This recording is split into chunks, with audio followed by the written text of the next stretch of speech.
नमस्कार, मेरा नाम है शुभम गुप्ता और आप देखना शुरू कर चुके हैं वीके न्यूज़। आज की ये खबर दुनिया की राजनीति के सबसे अंधेरे और सबसे संवेदनशील कोनों को छूती है और फिर भी वो खबरें बनकर सामने आ जाती हैं।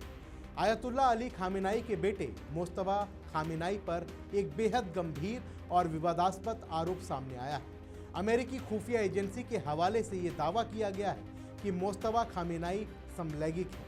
ये दावा इतना संवेदनशील है कि जब ये डोनाल्ड ट्रंप तक पहुंचा तो वो खुद हैरान रह गए थे। ईरान इजराइल युद्ध के बीच ये खबर आई है और ये सिर्फ व्यक्तिगत आरोप नहीं है, ये ईरान की सत्ता की उत्तराधिकार की लड़ाई, धार्मिक शक्ति और अंतर्राष्ट्रीय खुफिया एजेंसी का खेल का हिस्सा बन गई है। लेकिन सवाल ये है कि क्या ये खबर सच है या फिर ईरान के खिलाफ मनोवैज्ञानिक युद्ध का एक हथियार है?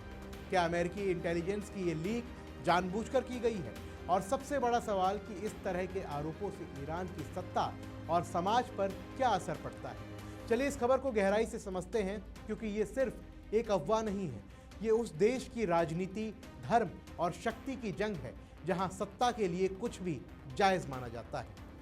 देखिए, अमेरिकी खुफिया एजेंसियों के हवाले से ये दावा किया गया है कि मुस्तफा खामेनाई, जिन्हें ईरान का नया सुप्रीम लीडर बनाया गया है, वो समलैंगिक है। रिपोर्ट में कहा गया है कि ये जानकारी डोनाल्ड ट्रंप तक जब पहुंची थी और ट्रंप इस पर हैरान थे। ईरान में समलैंगिकता को अपराध माना जाता है और सजा मौत तक की भी हो सकती है। ऐसे में यह आरोप अगर सच भी होता है तो ईरान की धार्मिक सत्ता के लिए सबसे बड़ा झटका है। लेकिन क्या ये सच है या ये उस तरह की लीक है जो अमेरिका और इजराइल ईरान के खिलाफ इस्तेमाल कर रहे हैं, मनोवैज्ञानिक दबाव बनाने के लिए और आंतरिक कला पैदा करने के लिए? इस मामले को समझने के लिए थोड़ा और पीछे चलते हैं। मुस्तफा खामेनाई अली खामेनाई के छोटे बेटे हैं। कई सालों से चर्चा थी कि वो सुप्रीम लीडर बनने की दौड़ में सबसे आगे है। ईरान में सुप्रीम लीडर का पद धार्मिक और राजनीतिक दोनों तरह से सबसे ऊंचा है। मुस्तफा को लेकर पहले से ही विवाद है। उन पर आरोप लगे थे कि वो IRGC यानी इस्लामिक रिवोल्यूशनरी गार्ड कॉर्प्स के जरिए सत्ता पर कंट्रोल रखते हैं। वो आर्थिक घोटालों में शामिल हैं और विपक्ष को कुचलने में उनकी भूमिका है। लेकिन समलैंगिकता का ये नया आरोप ईरान की धार्मिक व्यवस्था के लिए घातक है। ईरान में समलैंगिक लोगों को मौत की सजा दी जाती है और सुप्रीम लीडर खुद अगर इस तरह का आरोप झेले तो सत्ता की वैधता पर सवाल उठेगा। देखिए, ईरान इजराइल युद्ध के बीच अमेरिकी इंटेलिजेंस की ये लीक संयोग नहीं है। इसमें ट्रंप का नाम जोड़ा गया है, जिनकी ईरान नीति हमेशा सख्त रही है। ट्रंप ने कहा था कि वो हैरान थे, ये दिखाने के लिए कि जानकारी कितनी विश्वसनीय है। लेकिन ईरान में ऐसे आरोपों का इस्तेमाल पहले भी हो चुका है। 2009 के ग्रीन मूवमेंट में विपक्षी नेताओं पर समलैंगिक के होने का आरोप लगाया गया था ताकि उन्हें बदनाम किया जा सके।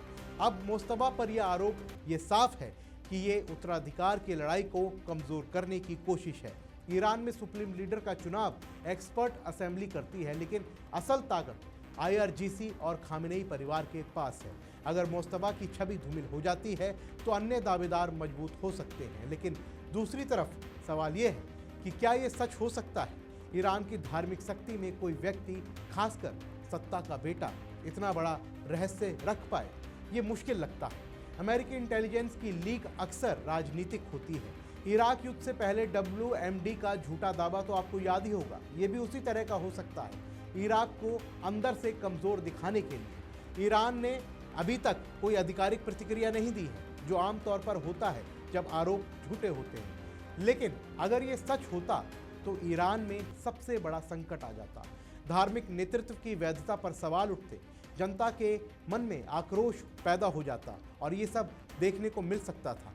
और देखिए, ईरान में सत्ता का उत्तराधिकार हमेशा संवेदनशील रहा है। खामेनेई 1989 से सुप्रीम लीडर थे।